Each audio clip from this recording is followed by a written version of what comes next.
একদম আমার সংবাদ মাধ্যমের বন্ধুদের খুব ছোট একটি বিষয় একটু আপনাদের বলে তারপর আপনাদের কোনো প্রশ্ন থাকলে আমি 100 বার উত্তর দেবো। সেটা আমি এত তুচ্ছ ব্যাপারে ঢুকতাম না, কিন্তু সিপিএম এর দু একটা ফেরেববাজ যারা পুরো মিডিয়া এবং সোশ্যাল মিডিয়াতেই ভেসে থাকে।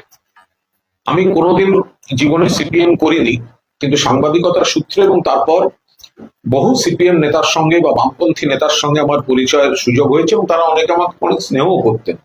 কিন্তু আজকাল যাদের দেখি তাদের সকলকে বলছি না, কিছু অংশ তাদের সঙ্গে রাজনীতির কোনো সম্পর্ক নেই, শুধুমাত্র মিডিয়া এবং সোশ্যাল, এদের দু একজনের সারাদিন অন্য কোনো কাজ নেই, শুধু মিডিয়ায় ভেসে থাকা। এদের মধ্যে এক ফেরেববাজ সুরেশের কাছে, একবার নওশাদের কাছে, আবার হুমায়ুনের কাছে ওই যে মোহাম্মদ সেলিম ঘুরে বেড়াচ্ছে না ভিক্ষাপাত্র হাতে, রাজনৈতিক দেউলিয়া। তো এর রিয়াকশন দিতে এক ফেরেববাজ, সিপিএম এর এক ফেরেববাজ, সে দেখলাম বলেছে, আমাকে একজন দেখালো, সেটা হচ্ছে যে আমি তাতে একটা বক্তব্য রেখেছি তার পরিপ্রেক্ষিতে। মোহাম্মদ সেলিম, হুমায়ুন কবির আমরা গুরুত্ব একেবারেই দিচ্ছি না, কিন্তু রাজনৈতিক কোনো ঘটনা ঘটলে সাংবাদিকরা কোনো প্রশ্ন করলে উত্তর দেওয়ার চেষ্টা করি। তাতে সেই ফেরেববাজ বলছে যে আমি একটি ভিডিও নাকি মিডিয়াকে পাঠিয়ে বলেছি একটুখানি দেখান, একটুখানি দেখান। আমি আপনাদের মিডিয়ার বন্ধুদেরকে জিজ্ঞাসা করতে চাই যে এইগুলোকে কি আপনারা প্রশ্রয় দেবেন? এই বাঁদরামি, এই অসভ্যতামি আজকে প্রযুক্তিতে সাধারণ মানুষেরও জানার অধিকার আছে কি হয়। কোনো ঘটনা ঘটলে সাংবাদিক বন্ধুরা প্রথমে ফোনে একটা রিয়াকশন দেন, কারণ তারা টাটকা প্রতিক্রিয়া দেখাতে চান।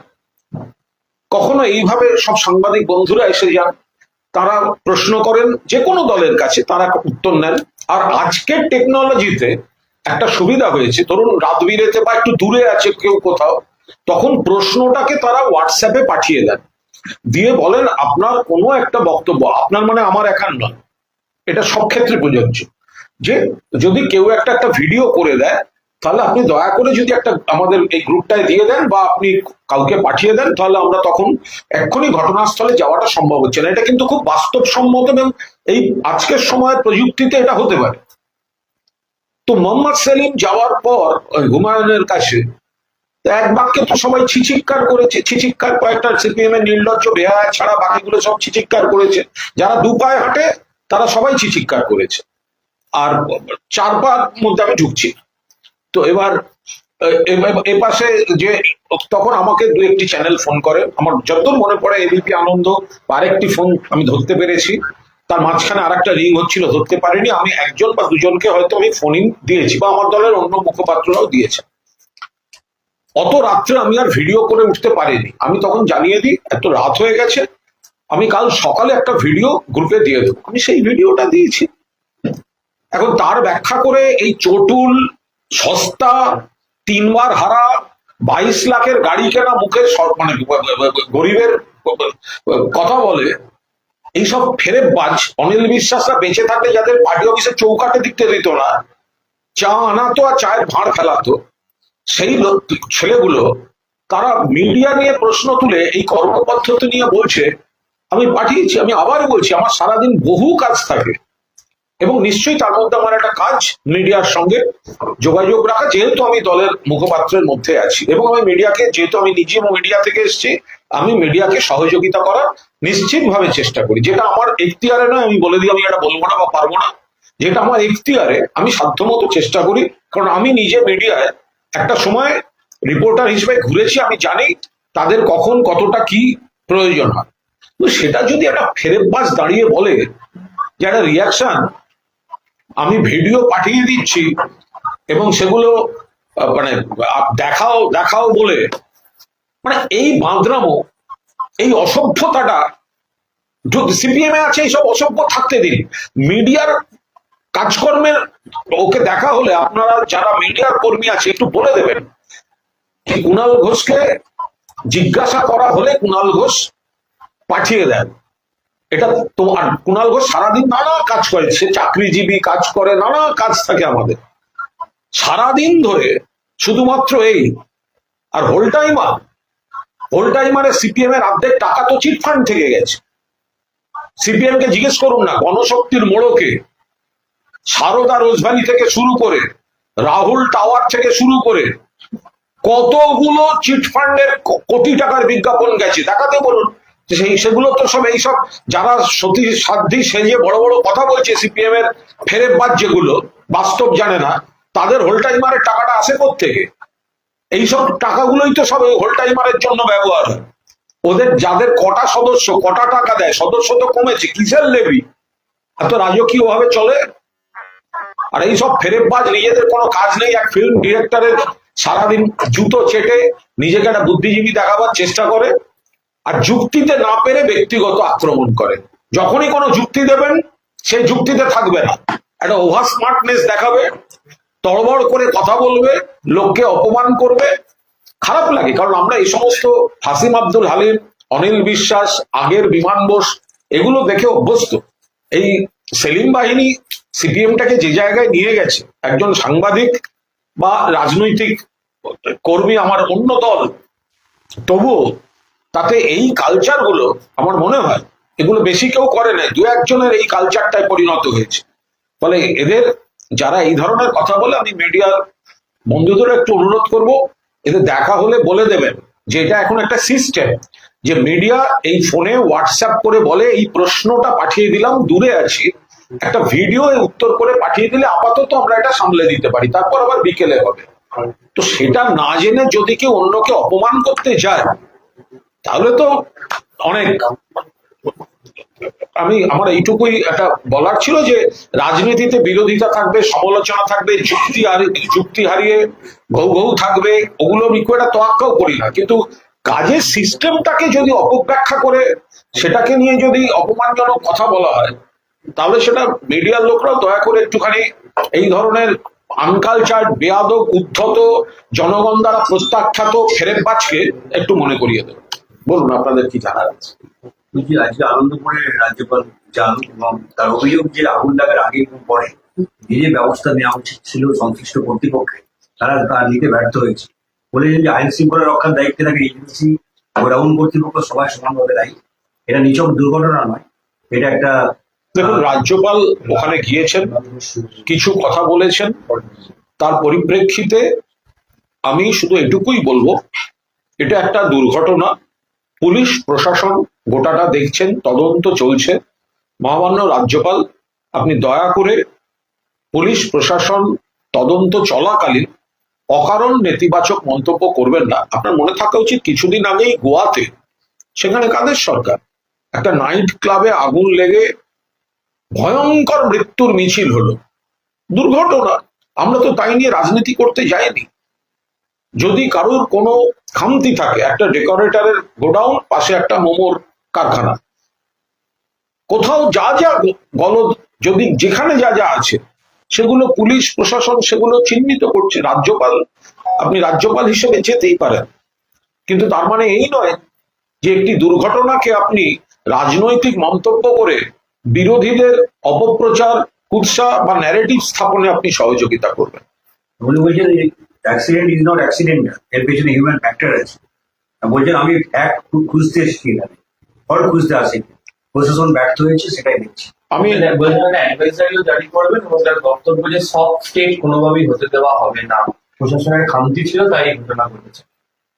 দেখুন, দুর্ঘটনা, আমি আবার বলছি, দুর্ঘটনা সবসময় দুর্ঘটনা। অতীতেও দুর্ঘটনা ঘটেছে, অন্য রাজ্যেও দুর্ঘটনা ঘটে। কোনটাকে ম্যানমেড বলে জানেন? যেটা সিপিএম জমানায় বউবাজারে রশিদ খানের বাড়ি বিস্ফোরণ হয়েছিল, ওইটাকে বলে ম্যানমেড, কারণ মানুষ সেখানে জঙ্গিদের আরডিএক্স রেখেছিল সিপিএম জমানায় রাইটার্স আর লালবাজারের পাশে, ওইটা হচ্ছে ম্যানমেড। কিন্তু হঠাৎ কোথাও আগুন লাগলে নিশ্চয়ই কারোর কোনো গাফিলতি, কোথাও কেন হলো, এগুলো পুলিশ প্রশাসন দেখছে।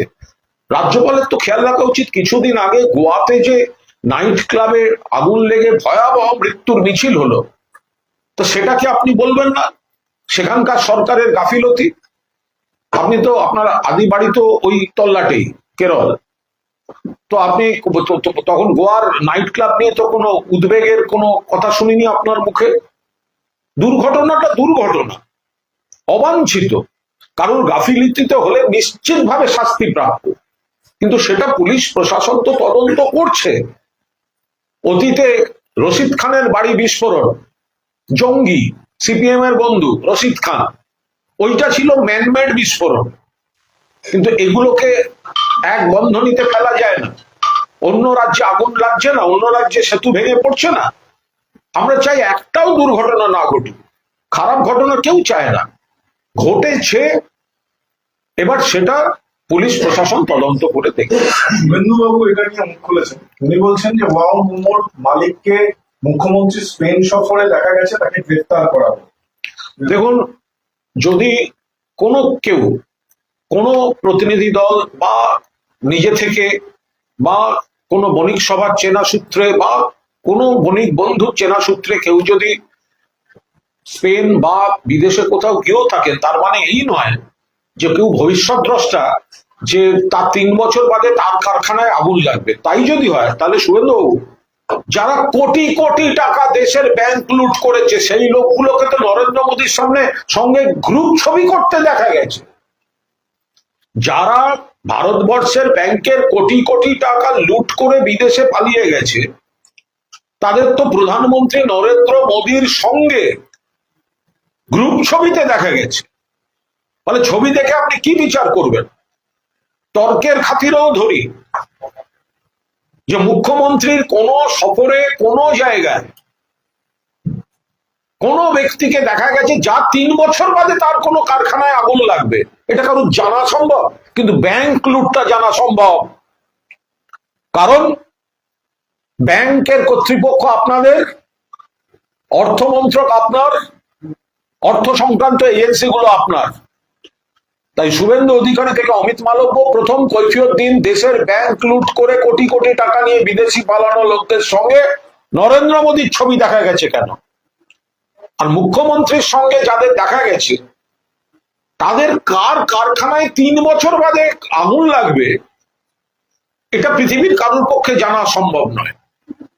ফলে তর্কের খাতিরে যদি ধরেও নি কোনো ব্যক্তি বিদেশ সফরে ছিল, তাহলে তার 3 বছর বাদে কার কারখানায় আগুন লাগবে সেটা কে কোথা থেকে জানবে?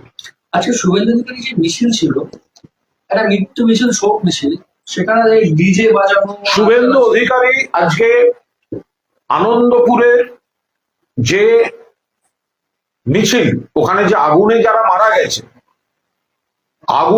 মারা গেছে তাদের নিয়ে যে মিছিল করেছে, সেটাকে কি বলা উচিত? শোক মিছিল বলা উচিত? সেটাকে কি বলা উচিত? আপনি মুখে ভাব দেখাচ্ছেন উদ্বিগ্ন, মুখে ভাব দেখাচ্ছেন শোক, আর আপনার এই হচ্ছে মিছিল।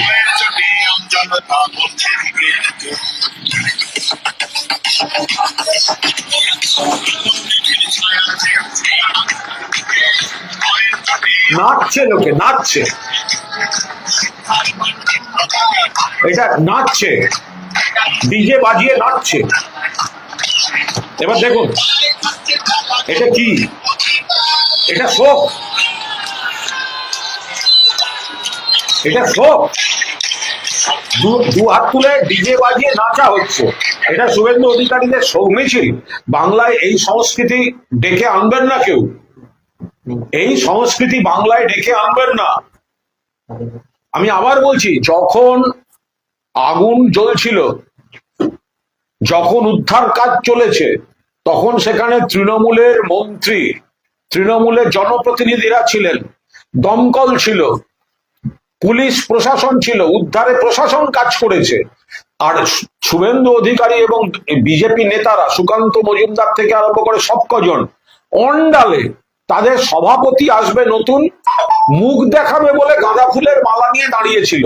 তখন মনে পড়েনি যে এখানে একটা অগ্নিকাণ্ড দুর্ভাগ্যজনকভাবে অ্যাক্সিডেন্টালি ঘটেছে, সেখানে উদ্ধার কাজ চলছে, সেখানে যাওয়াও যেতে পারে বা কাছে যাওয়া যেতে পারে, বা ওখানে মানুষগুলো প্রশাসন উদ্ধারে সাহায্য করছে, উদ্ধার করছে, সেই সময়টা থাকুক। তো সেইগুলো যদি না মনে করে তখন সবার বিজেপি সভাপতির কাছে মুখ দেখাতে গিয়ে হাজির হয়ে বসেছিলেন গাঁদা ফুলের মালা নিয়ে, 3 দিন বাদে এখানে গন্ডগোল করার ইচ্ছা হলো আর ডিজে বাজিয়ে নাম। ডিজে বাজিয়ে নাচ, ডিজে বাজিয়ে দুহাত তুলে নাচ, এটা শোক মিছিল? বিজেপির এই অপসংস্কৃতি কোনো অবস্থায়, ও তো মৃতদেরকে আরো যেন অপমান করলো। এই এই এই এই শোক মিছিলের নামে অসভ্যতা, এই জিনিস বাংলায় চলতে পারে না। মুখ্যমন্ত্রী কেন ঘটনাস্থলে যাননি সেই প্রসঙ্গ তুলে শুভেন্দু অধিকারী বলছেন যে মুখ্যমন্ত্রীর বিশেষ ভোট ব্যাংকের কি ওখানে মারা যায় এবং মুখ্যমন্ত্রী নিজের লোক যুক্ত অবৈধ থাকে, তাই মুখ্যমন্ত্রী। এটা কোনো কাজের কথাই নয়। ওখানে মুখ্যমন্ত্রী সর্বশক্তিতে পুলিশ প্রশাসন, দমকল, যেখানে যা যা ছিল সমস্তটা নামিয়েছেন, এবং ওখানে যেহেতু একটা অগ্নিকাণ্ডের ঘটনা, ফরেনসিক তদন্ত চলছে এবং বিভিন্ন ছাইয়ের মধ্যে থেকে উদ্ধারের কাজ চলছে, ফলে এগুলো এই ধরনের অভিযোগ করার আগে পারিপার্শ্বিকতা, ইনসিডেন্টের ক্যারেক্টার, পরিস্থিতি, প্রশাসন কি করছে সেগুলো ভেবে করা উচিত। আজকেও দমকল মন্ত্রী তিনি পদত্যাগ দাবি করেছেন। দমকল মন্ত্রীর পদত্যাগ দাবি করেছেন শুভেন্দু। তাহলে গোয়াতে নাইট ক্লাব যে জ্বলে গেল, গোয়ার মুখ্যমন্ত্রী পদত্যাগ করলেন না কেন? গোয়াতে ও তো বিজেপির দায়, বিজেপিকে বলতে হবে। এখানে দমকল মন্ত্রীর পদত্যাগ চাইছেন, তো গোয়াতে নাইট ক্লাবে অতজন মারা গেল, গুজরাটে পরপর সেতু ভেঙে লোক মারা গেল,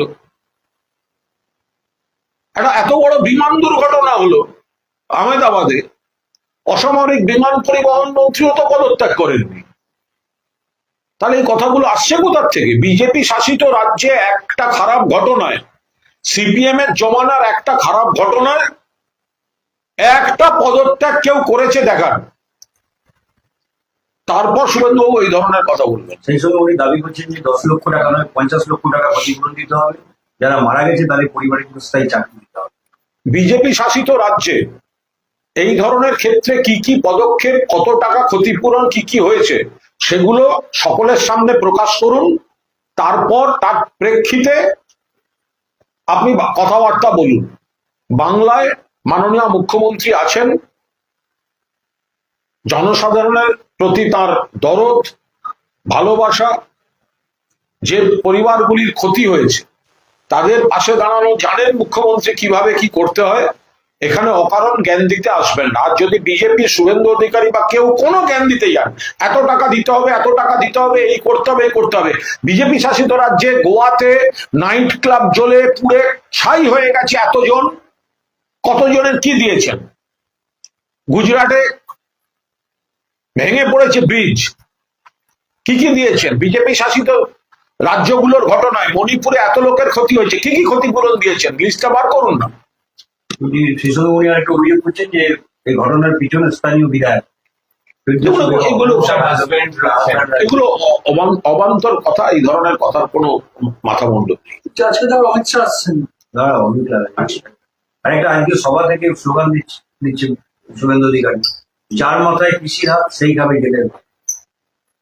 না না, এটা পুরোটা ঠিক নয়, কারণ তার মধ্যে যদি কেউ বিজেপিতে চলে যায়, তার ভিডিও থাকা সত্ত্বেও তখন বিজেপি তাকে বাঁচিয়ে দেয়। এটা একটু অ্যাড করে দিন, যে উনি যে স্লোগানটা একটা কুরুচিকর ভাবে দিতে চাইছেন, তো উনি তো মমতা বন্দ্যোপাধ্যায়ের স্নেহধন্য ছিলেন, তাকে সম্মান দিয়েছে, কখনো সাংসদ, কখনো বিধায়ক, কখনো মন্ত্রী, কখনো বিভিন্ন প্রশাসনিক পদ, কখনো দলের সাংগঠনিক দায়িত্ব, অন্যতম শীর্ষ নেতাও ছিলেন। তিনি যখন এরকম কুরুচিকর স্লোগান দিচ্ছেন, তার সঙ্গে মিলিয়ে তো ওটাও বলতে হবে যে উনি যে স্লোগানটা উনি দিয়েছেন তার সঙ্গে দুটো লাইন যোগ করে দিতে হবে যে বিজেপি যাদের বিরুদ্ধে দুর্নীতির অভিযোগ আনে, বিজেপি যাদের ভিডিও বিজেপির পার্টি অফিস থেকে রিলিজ করে টাকা নেওয়ার, তারাই বিজেপিতে চলে যায়, তখন বিজেপিও ভালো হয়ে যায়, বিজেপির কাছে তারাও ভালো হয়ে যায়। Washing machine. অমিত শাহ আজকে তো আবার অমিত শাহ আসছেন, কদিন আগে প্রধানমন্ত্রী গেলেন, আজকে আবার অমিত শাহ দেখুন, এগুলোর কোনো নতুনত্ব নেই, কারণ ভোট আসছে মানে বাংলায় যাদের এতদিন দেখা যায়নি, প্রধানমন্ত্রী, স্বরাষ্ট্রমন্ত্রী, বিভিন্ন রাজ্যের সব বিজেপির লোকজন, তারা এখন ডেলি প্যাসেঞ্জারি করবে বাংলায়, মানুষকে ভুল বোঝাতে। বাংলার টাকা দেওয়ার নাম নেই, বাংলার বকেয়া দেওয়ার নাম নেই, বাংলার মানুষকে সম্মান দেওয়ার নাম নেই, বাংলা ভাষাকে তারা অপমান করেন, বাংলা বললে পিটিয়ে মারেন, বাংলা বললে বাংলাদেশি বলেন, বাংলার বৈধ ভোটারদের অস্তিত্ব সংকট, নাগরিকত্ব নিয়ে প্রশ্ন তুলে দেন, বাংলার মনীষীদের অপমান করেন, তো এই লোকগুলোই তো এখন বারবার আসবে। কোনো প্রভাব বাংলায় নেই। আসবেন, হারবেন, ফিরে যাবেন, আবার দীর্ঘদিন দেখা যাবে না, আবার কোনো ভোট আসবে, আবার আসবেন। কেন্দ্রের একটা আর্থিক সমীক্ষা সামনে এসেছে বাইরে থেকে। এখানে বলছে বিহার, উড়িষ্যা, ঝাড়খণ্ড এগিয়ে আছে বাংলাদেশ থেকে। এবং সেখানে একটা কথা বলা হয়েছে যে শর্তহীন এই যে লক্ষ্মীর ভান্ডারের ক্যাশ ট্রান্সফার, এটা খুব বিপজ্জনক আর অর্থনৈতিক তথ্য। দেখুন, ওটা তো বিজেপির রাজনৈতিক বক্তব্য, ওটা বিজেপির রাজনৈতিক পুস্তিকা। প্রত্যেকটা ক্ষেত্রে দেখা যাচ্ছে বাংলা এগিয়ে আছে, অন্য রাজ্যের থেকে বাংলার উন্নয়ন প্রত্যেকটা ডিপার্টমেন্টের যে যে রিপোর্ট বেরোচ্ছে তাতে দেখা যাচ্ছে ডেভেলপমেন্টে বাংলা কত এগিয়ে। ইভেন গতকাল কেন্দ্রের কৃষিমন্ত্রীও বলেছেন বাংলা কৃষিতে যা এগিয়ে সেটা ভাবা যায় না, ঢালাও প্রশংসা করেছে। ফলে রাজনৈতিক কারণে বিজেপিকে এইসব মাঝে মাঝে দলিল তৈরি করতে হয়, কিন্তু এগুলো সব বিজেপি রাজনৈতিক দলিল। লক্ষ্মীর ভান্ডার শর্তহীন ক্যাশ ট্রান্সফার। বাংলার মানুষ জানেন যে লক্ষ্মীর ভান্ডার মানে মা বোনেদের হাত শক্তিশালী করার জন্য, আর্থিক সুরক্ষা দেওয়ার জন্য এই লক্ষ্মীর ভান্ডার। প্রথমে বিজেপি এগুলো বিরোধিতা করেছিল, মা বোনেদের অপমান করেছিল, বলেছিল ভিক্ষা নেবেন।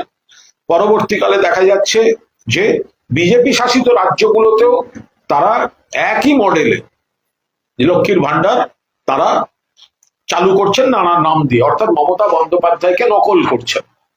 তো ফলে এটা তাদের কাছে কিসের শর্ত দেওয়া হবে? বিজেপির আয়ুষ্মান ভারতের মতো সকলকে যেমন বলা হচ্ছে যে আপনার বীমা হবে, কিন্তু আসলে ওখানে লেখা আছে এমন টার্মস অ্যান্ড কন্ডিশন যে আপনার এই থাকলে আপনি পাবেন না, এই থাকলে পাবেন না, এই থাকলে পাবেন না, এই থাকলে পাবেন না। তো ওইভাবে দেওয়ার মানেটা কি? তো মা বোনেরা যারা প্রত্যন্ত গ্রামের, বহু মানুষ আর্থিকভাবে খুব পিছিয়ে পড়া, মায়েরা বোনেরা যারা আর্থিকভাবে পিছিয়ে, তাদের হাতে আপনি একটা টাকা দিচ্ছেন, রাষ্ট্রের কর্তব্য পালন করছেন। মমতা বন্দ্যোপাধ্যায় রাষ্ট্রের উন্নয়নের মডেলে নারীর ক্ষমতায়নে একটা নতুন মডেল তৈরি করেছেন। আপনি সেই মা বোনেদের উপর কি কন্ডিশন দেবেন? এগুলো তো নারী বিরোধী, নারী শক্তি বিরোধী, যাদের যে মানুষকে আরো সহযোগিতা করা হচ্ছে সেই সহযোগিতার উপর কি টার্মস অ্যান্ড কন্ডিশনস হয় নাকি? জোট নিয়ে তো এখনো জট অব্যাহত রয়েছে। এখন যে কংগ্রেস বলছে সিপিএম যদি হুমায়ুনের সঙ্গে যায় তাহলে আমাদেরকে নতুন করে ভাবতে হবে। আমি আবার একটা কথা বলি শুনুন, তৃণমূল কংগ্রেস 250-র বেশি সিট নিয়ে জিততে চলেছে। মমতা বন্দ্যোপাধ্যায় চতুর্থবার মুখ্যমন্ত্রী হতে চলেছে। ফলে বিরোধীরা এই জোট ঘোট কে কি করছে এগুলো আমাদের খুব একটা আলোচ্য বিষয় নয়। কিন্তু সবার আগে সিপিএম, যারা নাকি 34 বছর ক্ষমতায় থাকার জন্য সমানে বড় বড় কথা বলে যায়, তারা আগে প্রকাশ্যে স্বীকার করুক যে 294টা আসনে লড়ার ক্ষমতা, মুরদ বামফ্রন্টের নেই। সিপিএম মানে কিন্তু সিপিএম নয়, সিপিএম মানে কিন্তু বামফ্রন্ট, অর্থাৎ ওখানেও অনেকগুলো দল, CPM, CPI, RSP, forward block, SP, DSP, বিপ্লবী বাংলা কংগ্রেস, মার্ক্সবাদী ফরওয়ার্ড ব্লক। ফলে সিপিএম এর তো এমনিতেই একা লড়ার মুরদ নেই, এতগুলো দল নিয়ে একটা বামফ্রন্ট। এরপর সেলিম ছুটছে কংগ্রেসের কাছে, এরপর সেলিম ছুটছে নওশাদের কাছে, এরপর সেলিম ছুটছে হুমায়ুনের কাছে। তো তাহলে সিপিএম প্রথম প্রকাশ্যে এত বড় বড় কথা না বলে একটা কথা বলুক, 294টা কেন্দ্রে একা লড়ার ক্ষমতা সিপিএম এর নেই। এই কথাটা কেন সিপিএম বলছে না? এত তত্ত্ব কথা, এত বড় বড় কথা, এত নাকি ঘুরে দাঁড়ানোর কথা। আরে কিসের ঘুরে দাঁড়ানো? ওই তো শেষে গিয়ে রাত্রেবেলা হোটেলে হুমায়ুনের ঘরে। হোটেল সেলিমের থেকে বেশি আগে প্রকাশ্যে এটা বলুন যে আপনার নেতৃত্বে আপনার দলের 294টা কেন্দ্রে লড়ার মুরদ নেই, ক্ষমতা নেই। আপনারা তৃণমূলের কাছে হেরেছেন, মমতা ব্যানার্জির কাছে হেরেছেন, মমতা ব্যানার্জিকে হারাবার ক্ষমতা আপনাদের নেই। সেই কারণে অতৃপ্ত আত্মার মতো ছুটে বেড়াচ্ছেন জোটের নামে ঘোট তৈরি। কোথায় সিপিএম? কোথায় সিপিএম? সিপিএম মানে তো একা সিপিএম নয়, সিপিএম মানে বামফ্রন্ট। ইতিমধ্যেই 7-8টা দল, আরো দল খুঁজে বেড়াচ্ছে, নইলে পুরো মুছে যাবে। মাঝে মাঝে শুনি সব নতুন প্রজন্ম, কি সব নাম, আগুন পাখি, সাবমেরিন, হেলিকপ্টার, এইসব সব নাম। এরা কে কোথায় নিজের বুথ চেতাতে পারে না। মোহাম্মদ সেলিম বাবু রাতে কি কি খাওয়া হয়েছে, কিছু খাইয়েছে? হ্যাঁ, একটা কথা কি বিজেপি বলতে শুরু করেছে যে শিল্প নেই, এখানে কর্মসংস্থান নেই, এবং প্রধানমন্ত্রী এলেন সিঙ্গুর এবং স্বরাষ্ট্রমন্ত্রী যাচ্ছেন ব্যারাক। এই যে শিল্পহীনতা, এইটা নিয়ে আক্রমণ করে, এই যে স্থান নির্বাচনের মধ্যে কি কিছু রাজনীতি দেখতে পাচ্ছেন? দেখুন, সিঙ্গুরে তো প্রধানমন্ত্রী গেছিলেন, তো তিনি তো সিঙ্গুর নিয়ে কিছু বলেননি, তো বিজেপি তারপরে কথা বলার সাহস পাচ্ছে? সিঙ্গুর আপনারাই তো হাইপ তুলেছিলেন, সিঙ্গুর নিয়ে প্রধানমন্ত্রী এই বলবেন। সিঙ্গুর উচ্চারণ করেছেন উনি? তো উনি যেখানে উচ্চারণ করেনি, কারণ উনি জানেন যে আন্দোলনটা ছিল শিল্পের বিরুদ্ধে নয়, কৃষি জমির অধিকার রক্ষা, কৃষকের অধিকার রক্ষা, কৃষিজীবীর পেশা রক্ষা, ক্ষেত মজুরদের পেশা রক্ষা। শিল্প জমিতে হবে, কৃষি জমি জোর করে দখল করা যাবে না, এটা নীতিগত প্রশ্ন, এটাই ছিল বিষয়। ফলে ওনারা কোথায় আসছেন কোথায় ঘুরছেন ওই নিয়ে বাংলার মানুষ ব্যারাকপুর এক সময় খুব বড় শিল্পাঞ্চল, এখন অনেকটা নিভে গেছে নানা কারণে। গোটা দেশের শিল্পটাকে তুলে দিয়েছে নরেন্দ্র মোদী। 2014 থেকে 2026 হাজার লক্ষ কারখানা গোটা দেশে বন্ধ হয়েছে, কোটি মানুষ বেকার হয়েছে, সংকোচন হয়েছে, সেগুলো ছাঁটাই হয়েছে, সেগুলো আগে দেখুন। এসআইআর তো শেষ হতে চললো প্রায় দিন কয়েকবার। আজকে আমার ফুল বেঞ্চ তারা বৈঠক করছে, ডেপুটি ইলেকশন কমিশনার তিনি আসছেন, কোথাও কি মানে তারা বুঝতে পারছেন যে ব্যাপারটা? মোহাম্মদ সেলিম, এরপর দেখা যাবে, এরপর আবার দেখা যাবে মোহাম্মদ সেলিম বিধায়ক হতে মরিয়া হয়ে উঠেছেন, ওনার পার্টির থেকেই খবর আসছে। তো এমন হয়ে উঠেছেন, আবার উনি ওই খাতাপত্র নিয়ে বসবেন, কোন জেলার কোন সিটে কাদের কত পার্সেন্ট ভোট, উনি তো আবার সেগুলো দেখে ঘুরে ঘুরে দাঁড়ান। মুখে বলেন সেকুলার, ঘুরে ঘুরে দাঁড়ান, কোন জেলায় খাতায় কলমে দেখবেন কোন আসনে কত পার্সেন্ট ভোট। আবার দেখবেন একটা নতুন আসন খুঁজতে বেরিয়েছে, সেই জন্যই উনি যাচ্ছেন বিভিন্ন জায়গায়। আমাকে তো ওদেরই মানে ওই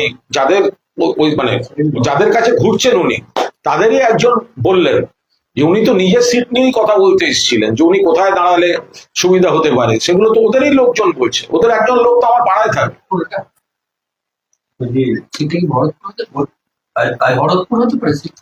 আচ্ছা, আইপিএস হুমায়ুন কবির বলছেন যে 11 ফেব্রুয়ারি হুমায়ুন তাকে নেমন্তন্ন করেছে, এই যাওয়ার কথা ভাবছেন, এবং সেই সময় বলছেন যে দক্ষিণবঙ্গে বাবরি মসজিদের প্রভাব না পড়লে উত্তরবঙ্গে একটা প্রভাব আমি পড়বে। এই নিয়ে কোনো মন্তব্য করবো না, আপনার দলের বিধায়ক হুমায়ুনের সঙ্গে বৈঠক করবেন?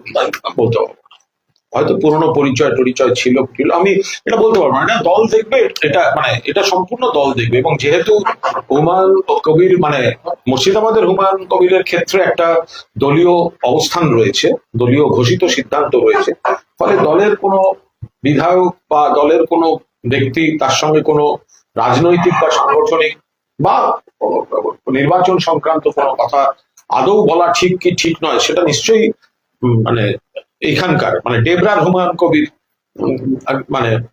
অনুভব করবেন। বলছি ডেপুটি ইলেকশন কমিশনার ঘন ঘন আসছেন, ফুল বেঞ্চ বৈঠক করছে, আর তো কদিন বাকি আছে এখন লক্ষ লক্ষ মানুষকে খুব আপত্তিকর হচ্ছে। অনেক পরিযায়ী শ্রমিককে ডেকে পাঠানো হচ্ছে, আবার তারা যে জায়গায় কাজ করেন সেখান থেকে আসার বিষয়টি নজরে এনেছে, যে অন্য জায়গায় পরিযায়ী শ্রমিক আছেন, এই নয় যে রাতারাতি গেছে, হয়তো কয়েক দশক ধরে আছেন, তাদেরই চেনা গ্রামের লোক আত্মীয়, আস্তে আস্তে যেরম যায়। এবার তাদের ডেকে পাঠানো হচ্ছে, কিন্তু তাদের আসার ক্ষেত্রে বাধা সৃষ্টি করা হচ্ছে, নানা জটিলতা তৈরি করে দেওয়া হচ্ছে, কখনো তার কাজের তারা কঠিন সমস্যার মধ্যে পড়েছে। তার কারণ তাদের এখানে বাধ্য করা হচ্ছে এসআইআর এর নামে আসতে। এবার তারা যে আসবেন, একটা মানুষ বাইরে আছেন এবং পরিযায়ী শ্রমিক, তার বিপুল রোজগার, এটা ভাবা ঠিক নয়। যেভাবে ট্রেনের ভাড়া বৃদ্ধি হয়েছে, যেভাবে অন্যান্য যাতায়াতের খরচা বাড়িয়েছে কেন্দ্রীয় সরকার, ফলে তারা যে আসবেন তাদের কর্মস্থলেও তাদের রোজগার বন্ধ হচ্ছে, যাতায়াতের খরচা, পথে খাওয়া দাওয়ার খরচা, আবার বেশি সংখ্যায় একসঙ্গে আসতে গিয়ে ট্রেনের টিকিটের সমস্যা। ফলে একদম জেনে শুনে একসঙ্গে একটা এলাকার বেশি লোককে ডাকা হচ্ছে, আবার ওদিক থেকে তারা যাতে না আসতে পারে তারও একটা আয়োজন করে দেওয়া হচ্ছে, চক্রান্ত করা হচ্ছে।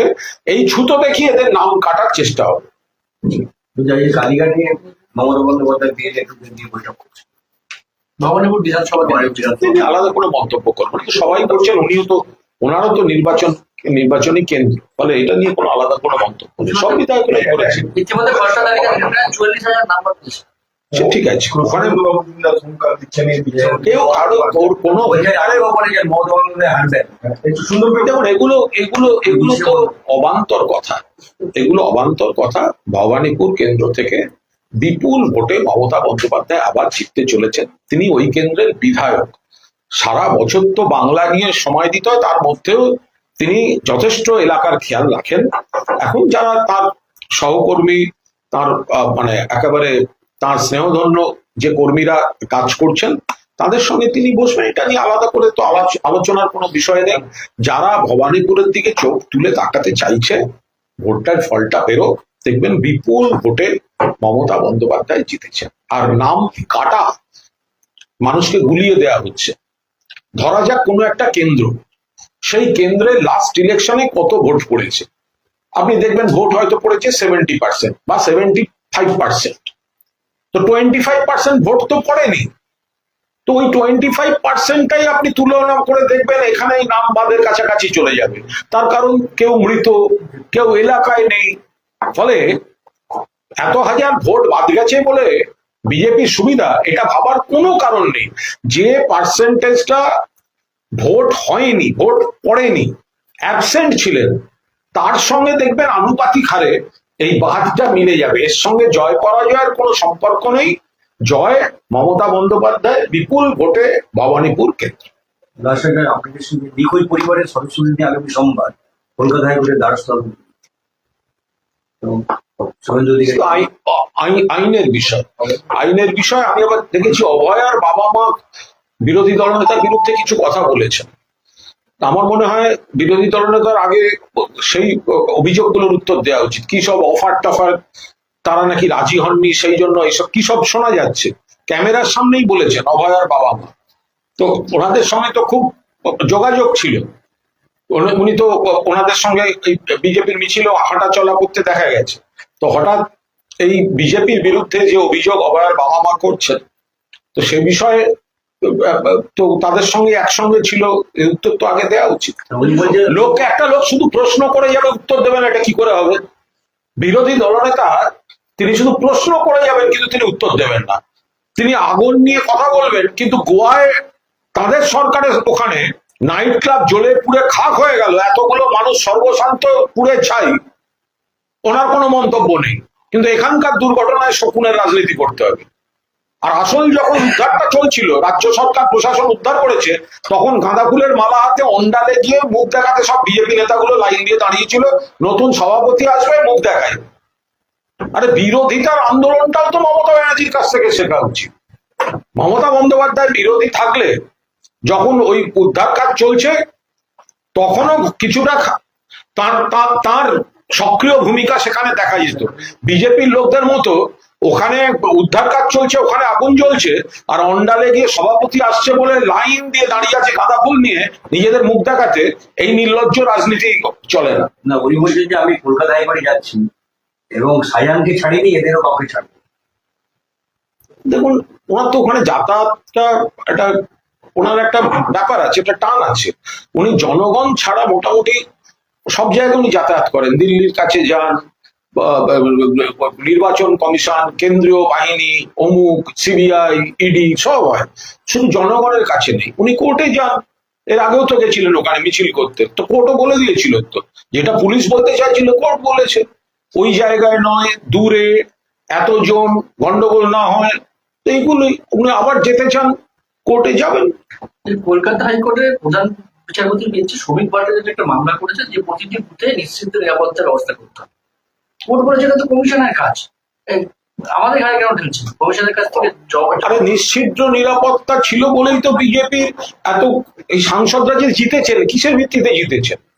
বিজেপির তো কয়েকজন সাংসদ আগের থেকে কমেছে, কিন্তু 12 জন তো আছে। তো ভোটটা হয়েছে তো, তাতেই তো জিতেছেন। আপনাদের সেই নিরাপত্তা সহ্য হবে না, সেই ভোটার লিস্টও সহ্য হবে না। আপনারা বলছেন এত ভুয়ো ভোটার বাদ দিতে হবে। আরে ভাই, যেখানে আপনাদের লোক জিতেছে সেখানেও আপনি বলছেন ভুয়ো ভোটার। তাহলে আপনাদের এমপিরা আগে রিজাইন করুন, নতুন ভোটার লিস্টে ভোট করুন। এটা তো অবাধ গণতন্ত্রের জায়গা।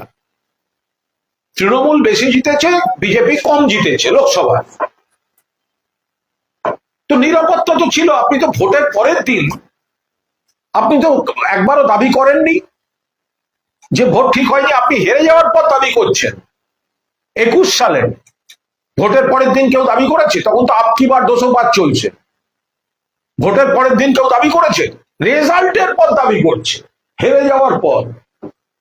এর কি মানে আছে? অমিত মালব পোস্ট করেছেন একটা এই আনন্দপুর নিয়ে, যে আইপ্যাক সংস্থার কর্মচারীর বাড়িতে যখন ইডি গেল তখন মুখ্যমন্ত্রী সেখানে ঝাঁপিয়ে পড়লেন, আর 27 জনের মৃত্যু হলো, মুখ্যমন্ত্রী সেখানে গেলেন। গুজরাটে, যেখানে কি বলে, গুজরাটে একের পর এক সেতু ভেঙে পড়েছে, সেখানে প্রধানমন্ত্রী গেছেন নিজের রাজ্য, সেখানে অমিত শাহ গেছেন নিজের রাজ্য।